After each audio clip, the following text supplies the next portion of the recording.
আজকে তো 6 তারিখ ডিসেম্বর মাসের প্রথম জুম্মা। হে আল্লাহ, এটা শুকরিয়া যে আমরা মুসলিম সামনের একটা রহমতের মাস পেতে যাচ্ছি।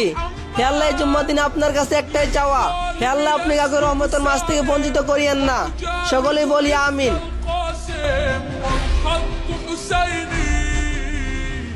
خط حسيني